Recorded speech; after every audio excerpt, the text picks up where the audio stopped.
We now have our panel on being an underrepresented minority in media, and I'm going to invite Dr. Ashley Spindler and Jasmine Qureshi to join me here, and we can have a little chat. Come on, a bit of clapping. Next year, I'm going to have an applause sign. So we thought of having this panel because for better or for worse, if you're going to be in academia, if you're going into industry, or just as a regular citizen, you're going to encounter media that either by consuming or being part of it. And it is important to understand how things are framed, especially when it comes to being a member of the LGBTQ community, and how that can be often weaponized against us, but also how we can use it to make society better and make it easier to connect with others. So let's just start. Jasmine, there is a mic next to you. And if you'd like to introduce yourself. Cool. I'm Jasmine Qureshi. I'm trans, non-binary, Pakistani, Indian. I'm a marine biologist. I am a freelance journalist, and I mainly write about topics like conservation, natural history. I'm also a researcher for wildlife television, and I've worked at the BBC Natural History Unit, and I'm currently working for an independent film production company based in Hawaii on their wildlife production unit. Most of my work, because I also do speaking, and I'm an ambassador for the Bumblebee Conservation Trust, centers around storytelling, conservation, natural history, wildlife, and queerness. As a trans woman of color who has been in the natural history industry and in the media industry since I was very, very young, this is something that I just basically do all the time, and I think I'm on this panel basically to talk about the obstacles, but also why it's so fun. Cool. Hi, everyone. I'm Ashley. I use she, they pronouns. I'm a queer, non-binary trans woman and a lecturer in astronomy and data science. I don't have quite such a expansive experience working with the media. Most of my stuff tends to be sort of one-shot news pieces, going on the radio, writing articles, particularly on the conversation, and I sort of have a history with sort of online content creation, doing science communication through sort of Twitch and podcasting, and nowadays I'm kind of also an author, but I'm not going to get into that too much. But all right. Well, let's just start discussing your experience, both positive and negative, when it comes to media. Sure. So the story I always like to tell about the work that I've done with the media, which I told at lunchtime, which everyone always finds very funny, is a couple of years ago, so before the pandemic, we had a BBC News team come down to University of Hertfordshire to do a piece on, I think it was on dark energy. There was a new telescope that was just started operating, and they wanted an astronomer to stand next to a telescope and then explain what dark energy was. And I was put forward by our media team to do that. It went really well. The interview was really good. It ended up on the 6 o'clock and the 10 o'clock BBC News, which was really cool.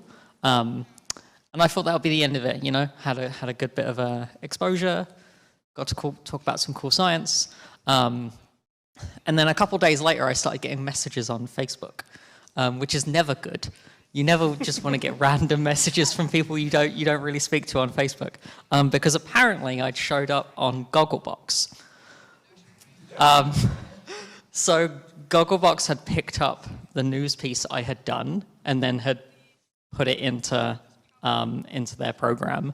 And so I quickly sort of go onto the Channel 4 player, which is also always awful because you have to sit through ads constantly, to finally find this piece of me.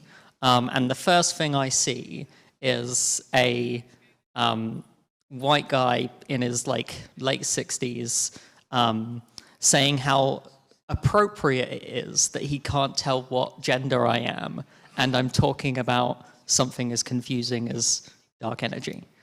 And so that's, you know, I tell that story because it sort of shows both sides of media exposure, that you can do something that's really exciting, but you do have to be aware of the dangers and how, especially when you're working with big media companies, that the content that you're putting out is not under your control. And very often, if you actually go and like read all of the release forms they make you sign, they say, we can put this video of you anywhere we want. We can sell it to any company we want. And you know, that can lead to problems and things down the line. I'll stop there. Jasmine, same question. What has been your experience, if there's been something quite memorable that you want to share?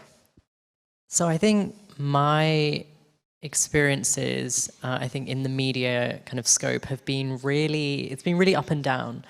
So when I started using social media, I didn't really know who I was. I was kind of going on this maybe more reflective journey, and I was really trying to figure out my sexuality, where I stood in terms of me being in science, but being a person of color, trying to figure out my religion. I come from a very strict Muslim background, and all of these things kind of combined together. And I thought, well, I've got an outlet, and my outlet was social media. And I was using my social media to look for people who were like me, and I was using it to talk about some of the problems that I faced in my life. And from that, I started to do blogs, and I started to write articles for magazines and for various papers on issues that I was talking about on social media. And these included issues such as, I'm trans and I'm also Muslim. How does this link in with my interest in marine biology?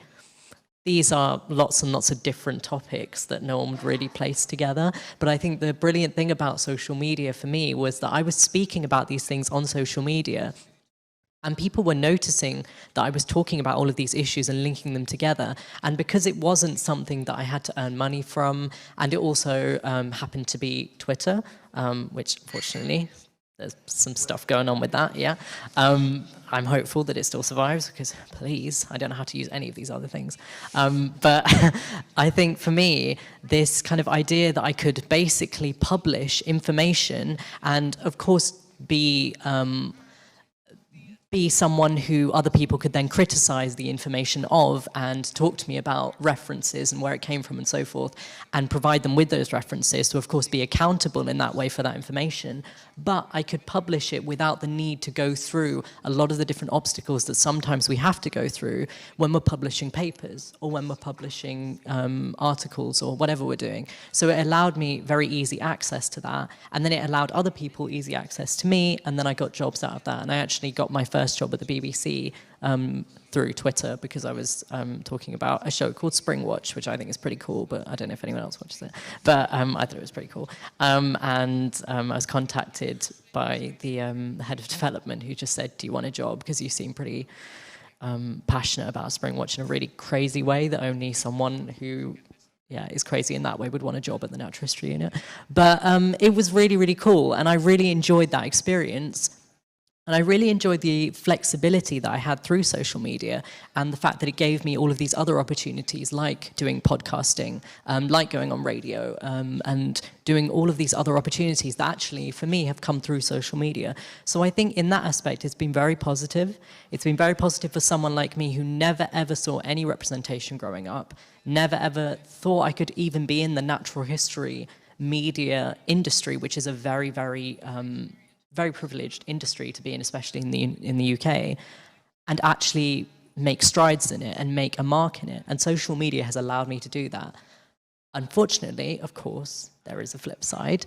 And I've actually had that almost told to me very realistically, very recently, when I did a short video for the Eden Project, where I was talking about positivity and the understanding that I have of intersectionality, which is something that I talk about a lot because I like to link in all of my labels that I have because I collect a lot of labels. I've already got 2 here. And I was talking about how intersectionality and positivity and climate change and the environment, these all are things that link together. And we have to understand all of them in order to have any sort of useful or positive impact on the future of our planet. And I did a short video on that, and I thought it was a good video, and the people who watched it thought it was a good video. But then I realized that was because I posted it on my own social media, and in my bubble, I was getting some very positive comments, and I put it on the Eden the Eden Project, posted it on their account, and immediately underneath were comment upon comment about what on earth is a non-binary woman. How can you be trans, this and that, and don't leave your politics out of it, that classic one. There's too many labels, I don't understand what you're saying. I'm asking, in fact, a very similar comment to your experience with the dark matter example, or I don't think it was dark matter, but I'm not a physicist. But that example, we don't know which is that was a very loud laugh. I think I actually confused something very important over there. But these comments were basically quite bad. And for me, it gave me this understanding that even though I've had all of these positive experiences on social media and it's given me all of this opportunity, it acts as an echo chamber a lot of the time. And sometimes we can feel quite safe, which is not a bad thing, but it also can shield a lot of us from, unfortunately, a lot of the pain that exists in the world outside of our bubbles. And that can be a good thing and a bad thing, but in this instance, it really made me think about my own place in science and social media, and it contributed in this instance to the imposter syndrome that I feel a lot of the time, and that a lot of people of colour feel a lot of the time, and a lot of queer people in science feel a lot of the time. So I think for me it's been a mixture, and it's given me a lot of opportunity, and I like that about social media. But what I don't like is the fact that it gives other people the opportunity to destroy and hurt already vulnerable people, which I think is something we really need to work on. That is a very, very important point that you're stressing there, and it will lead very well in the next question. So we know that, especially on social media, whenever a person from an underrepresented group appears on something, there is a barrage of hate. I've been involved in media for the good part of a decade. It doesn't bother me anymore simply because I just think, well, you're wasting your life hating me. I am having a fantastic life. So, but it's, I don't know, the funniest example lately, somebody got really upset that I wrote an article on a little feature on the sun that looked like a snake. And he called me a heathen, and that now all scientists are satanic. Which I was just like, that is a leap, but there's like, that's true, it's true. But yeah, or there are people very confused on the hashtag of LGBTQ STEM Day today because they don't know what sexuality and gender are S, T, E, and M. Every day is a school day. But jokes aside about the stuff that I can just throw off, it is for many people extremely difficult spending time on social media, especially if they get into the sort of media, in the eye of the media. How can we protect ourselves when the media is hostile? So I think, so for me, a lot of the abuse that I get online, unfortunately, is, so it's a combination of a lot of different things. I get a whole different load of flavors, my God, of abuse.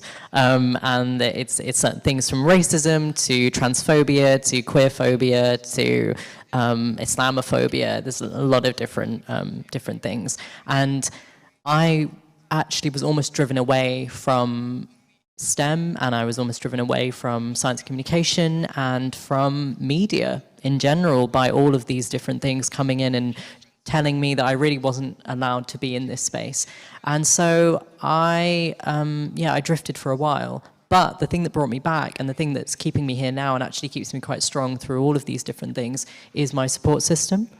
And something that I stress a lot when people ask me, what advice would you give to the you starting out in this industry? And I would say, get a strong support system.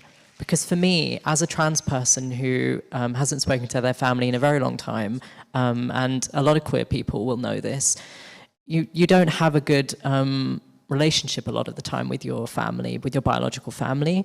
You also, if you're like me, from a different cultural background, you want more of your past and you want more of that diversity and that culture, but you can't figure out how to get it because you can't access your family. And a lot of the countries that we are originally from, they have been unfortunately ruined by colonization, which means that a lot of the understanding of queerness is now gone.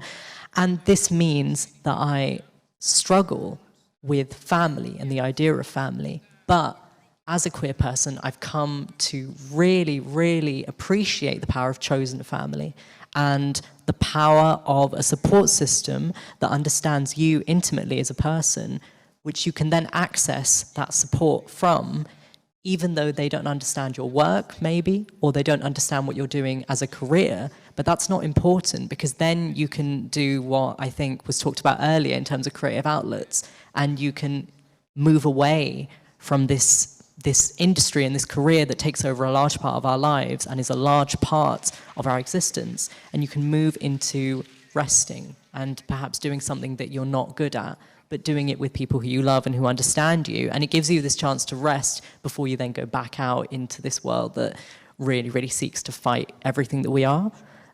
So I'd say having a support system was probably and is probably the most important part of me even being here, because it allows you to just rest, and rest is so important. And as a lot of people have talked about recently, especially with COVID, which means that a lot of us are forced to rest and have been forced to rest, it's a form of protest, because it is really, it's that door stopper against this very fast-paced capitalist-based society that is telling us to keep going, keep going, keep going, keep going, and then you die.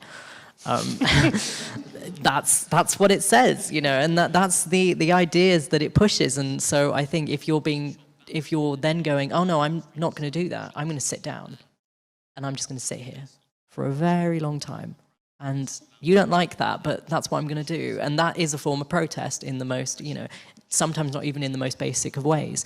So I think having a support system and using that support system as an outlet for you to rest and not even do anything with, I think that's how we can protect ourselves from that barrage of social media. Because, like, you know, I like it when people talk about the fact that it is a real world and it's not this virtual world, because for a lot of people, it's where we go to find friends, it's where we go to find family, it's where we go to find experiences. That is reality in some way or another. And so I don't really like when people say the real world and social media, but you can turn it off. And so whether or not we need to have a conversation with physicists about whether or not you can turn off real worlds, that's something else. But, you know, I think being able to leave that space and go into a space that is your chosen supportive circle, that's probably the only way that that's the most important way that I've found to even survive. So that's all very nice, and it's very sweet. However, I am an incredibly toxic person. And the reality is, when the hate comes at me on Twitter, and when my phone starts like blowing up with those angry little men inside the internet who just want to, the only thing that is like bringing them any amount of like enjoyment in life is trying to upset other people. I take the same sort of perspective you do, Alf, of you have this very sad little perspective, and I've got 3 girlfriends and 2 dogs and a good job, and I'm enjoying my life. and so I legitimately, I take a little bit of joy out of just like pushing the buttons of the people who are trying to troll me. That's not a healthy thing to do, and I don't recommend anyone do it. What I do recommend is becoming very, very good friends with the block button. And just there comes a point where you just hit the block button, or even you change the replies on your tweets to only people who follow me can reply, or no one can reply, right? You can set your limits on who's actually allowed to respond to the things that you're putting out there, and setting those boundaries and respecting your own boundaries is really important. The only trouble is my boundaries are rock bottom, and I will just engage in horrible, horrible things, especially on Twitter. But Twitter's going away soon, so. Yeah, well, I appreciate your honest, maybe not great advice. All right. Do as I say, not as I do. Yeah. Okay, last question before maybe we can have a couple of questions from the audience. Do you believe it's important for members of our community, but all marginalized communities, to be involved in the media? Like, we know that in the UK especially, the amount of transphobic media is pretty much everywhere, and also it is not representative of society at all. So is fighting that battle from inside, try to change the system, you think it's important, or is we need to just start our own media, etc.? I mean, it's a big like topic to try and tackle. Also, I would like you to tackle it in 1 minute. Yeah, okay. I'm of the opinion that the legacy media is not salvageable, and we should just burn it all to the ground and restart. You have things like it is a policy at the BBC that you cannot have a trans woman on a BBC News program talking about trans issues without a cis woman there to present a counter-argument. However, you can have a cis woman present on a BBC News program talking about trans issues, and you don't need a trans person there also to talk about it, right? And it is that kind of systemic and baked in transphobia is just riddled throughout the entirety of legacy media. And really that's the tragedy of losing Twitter at this point, because Twitter has become such a powerful method for queer communities to come together to build our networks and to make noise in a way that reaches potentially millions and on our own terms, which is not something that we get in the legacy media these days. Hopefully that will change one day, but I think there needs to be a reckoning before that will happen. Burn it all down and bury the ashes in hallowed ground. Yes. Okay. Jasmine? Whilst I am a very big fan of burning current systems down and rebuilding them, because, I'm a trans woman of colour. Do you even have to ask that question? I think they are useful. I have, as someone, I have never found really any representation.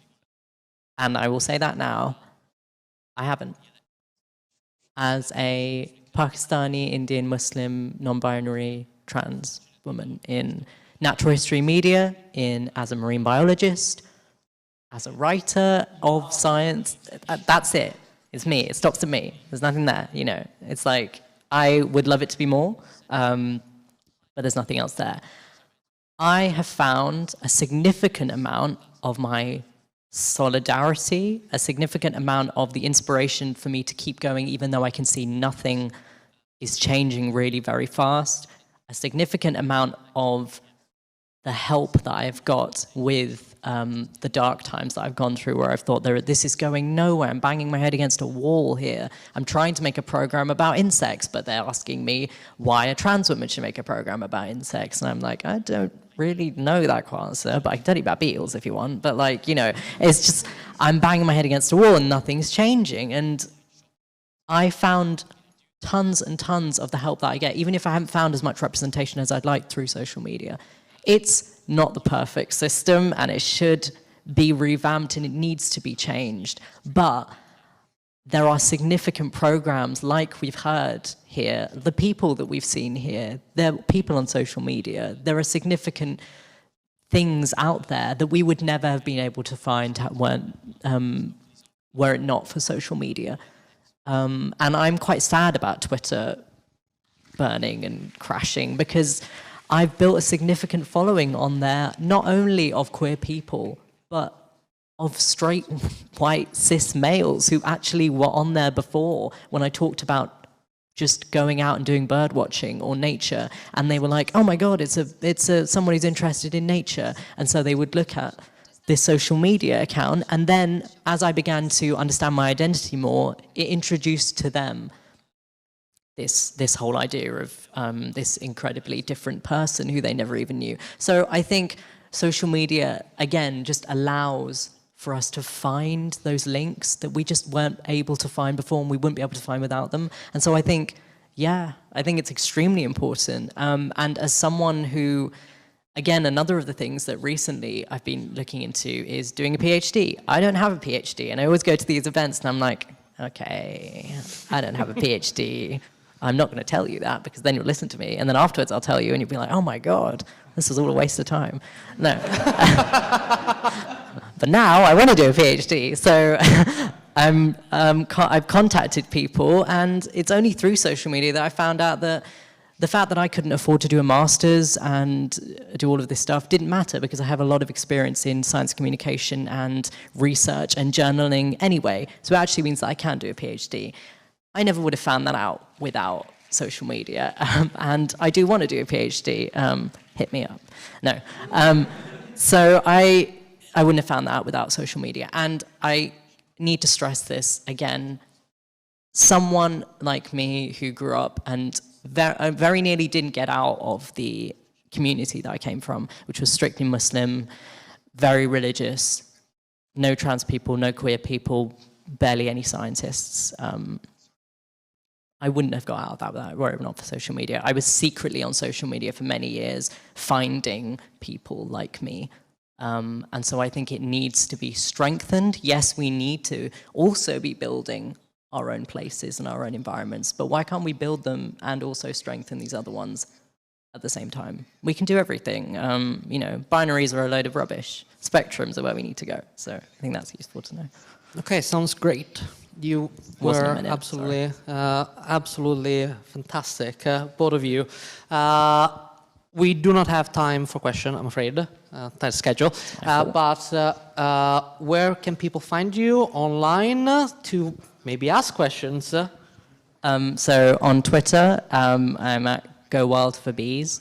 And on Instagram, I'm at Wild Heart with a camera.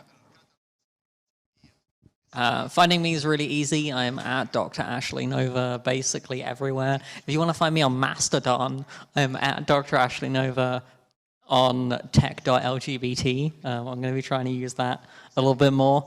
But yeah, at Dr. Ashley Nova basically everywhere. Okay, let's put our hands together and say thank you to Ashley and Jasmine.